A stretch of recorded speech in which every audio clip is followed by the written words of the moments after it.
Welcome to History's Influence. In my last video, we covered an alternate timeline in which the Ottomans were expelled from Europe prematurely. A major side effect this had caused was the early conquest and integration of Prussia by Poland. This had the major impact of removing an independent Prussia from history. I did not cover this in much detail last time, but in this new part 1 and 2 video series, we will be focusing on what this means for the new timeline. We will move our focus away from the Ottomans or the Middle East, and instead mainly be covering the changes in Europe. As mentioned in the Ottoman expulsion video, the Prussian mainland would be integrated and assimilated into Poland and Lithuania, due to the powerful Polish king who was also the king of Hungary. This process may take some time, but without external interference, I see the Prussian lands becoming majority Polish eventually. For the sake of a no Prussia timeline, we will stick with this assumption. Historically, Prussia was granted autonomy by the Polish, and it was later acquired by the German state of Brandenburg. Without this land transfer, Poland and Lithuania will have more land to call their own, and not have it be threatened by the Brandenburg-Prussia Union. Additionally, the Polish-Lithuanian Commonwealth will still be founded in this new timeline. It's important to note that Prussia became relevant in our world history by the 1600s, giving us about 200 years of irrelevancy from the original change point. As a result, we are going to time skip this period to look at changes in Europe. Let's go through wars which have some noticeable changes.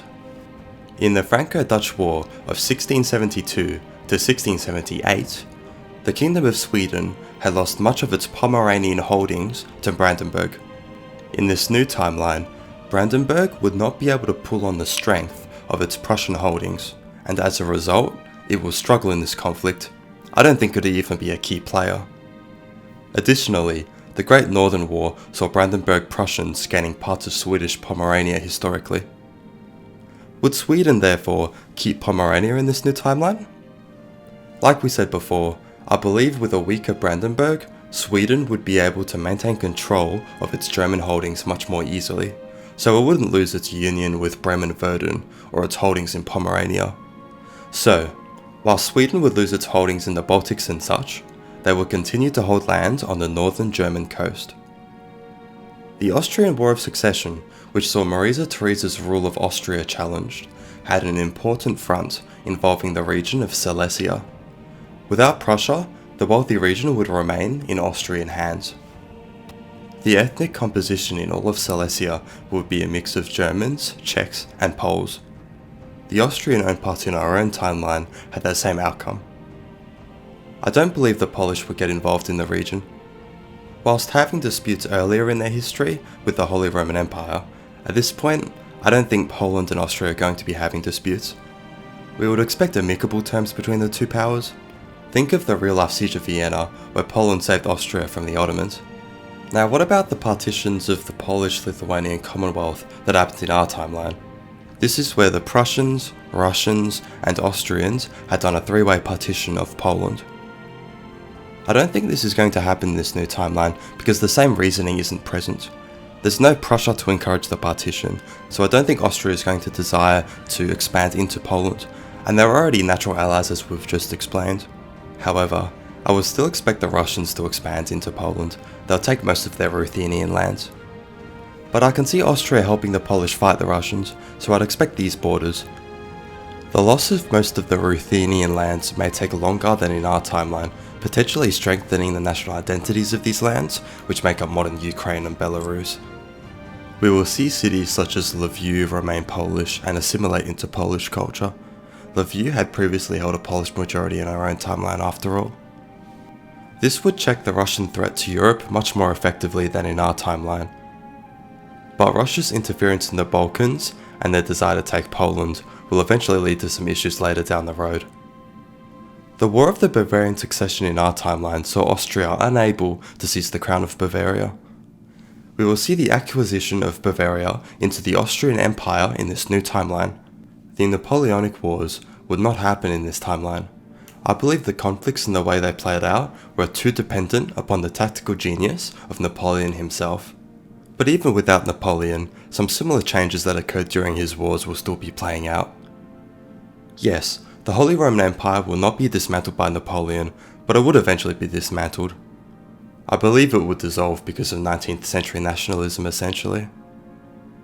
Napoleon had kicked the Swedish out of Pomerania, but without his military engagement, I believe the Swedish would hold the territory. Pomerania was part of the Holy Roman Empire, but like we've just discussed, we're going to expect the empire to dismantle anyway, so this won't be an issue for the Swedish. The natural borders of France would occur. This was a political idea pushed by the revolutionaries to maintain the borders you see on the screen. They are quite similar to the province of Gaul in the Roman Empire.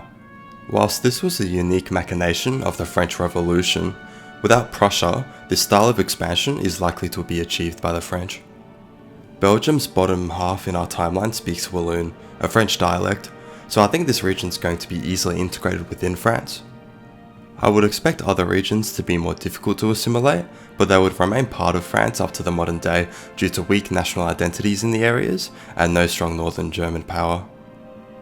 France may become Huguenot in this new timeline. With an overly powerful Austria this time around, a nation that was an ardent defender of the Catholic faith, the French may desire to change their religious affiliation to reflect this rivalry. In our timeline, the Huguenots only reached about 10% of the French population, however, so state sponsorship would be necessary for this change to occur. To be honest, I don't think this is very likely to occur, but I thought it would be interesting to mention. As a throwaway topic related to Denmark, the Duchy of Schleswig will be kept by the Danish without a powerful northern German state. Now let's move away from numerous wars and their impacts to a discussion about the fate of the region of Germany. I don't believe that the northern German region will see another world superpower rise similar to Prussia in this new timeline.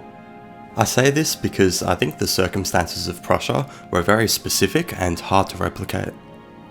Prussia was able to create the German nation through fantastic leadership from multiple kings, great military prowess, and genius diplomacy on the part of Bismarck. I believe without these factors that Germany will not be uniting under northern German leadership. A response to such concerns may be that another northern German state will pick up the mantle, or perhaps Brandenburg will do the same, just not as effectively in this timeline. But without the unique circumstances of Prussia, I don't think this state's going to be able to exert enough force to fill the same role. I can see Saxony and Brandenburg attempting to fill the role. I believe they would both keep each other at bay and therefore be prevented from expanding noticeably into the rest of northern Germany. This is not to mention that the Swedish will still hold German lands at this point in the timeline. We will see the Swedish begin to expand more and more into this region, establishing a strong power base. When the age of nationalism arrives in Europe, I will expect the Swedes to pull on their common Germanic heritage and Protestant religion to maintain control of their northern German lands. Both Brandenburg and Saxony will be annexed by the Swedish in this period, helping facilitate the destruction of the Holy Roman Empire if it hasn't happened already. This is contrary to what happened in Italy, where Italian lands held by the Austrians had ended up becoming united to Italy anyway. So will this more powerful Sweden try their hand at conquering Norway and Denmark? With this upswing of Swedish power, I can see them at least attempting these invasions or unions. Remember in our own timeline, from 1814 to 1905, Sweden and Norway were ruled by the same leader. Let's assume a union occurs in this new timeline, but not as two separate nations ruled by a common ruler, instead more of a Swedish dominant situation between Sweden and Denmark. But the problem with Sweden invading Denmark is that the British and Russians would not have appreciated it. They would not want a powerful Sweden controlling access to the Baltic Sea and would likely ally against Sweden to prevent this from occurring. Denmark, on the other hand, would be much easier to control for these two powers.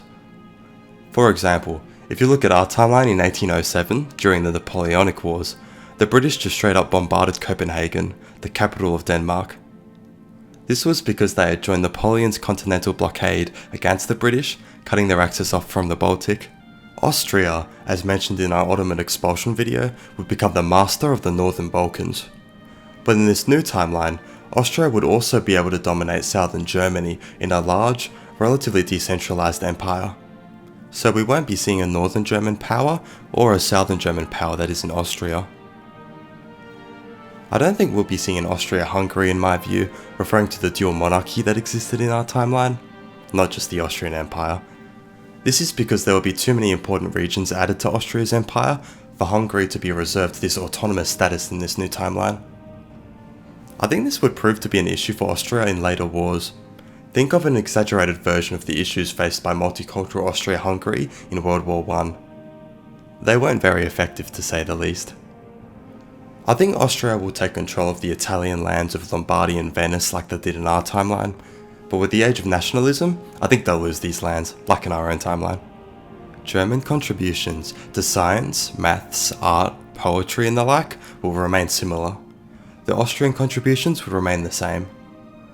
Remember that these contributions to German culture often came from small microstates within the Holy Roman Empire, so they weren't dependent upon the political situation of Prussia.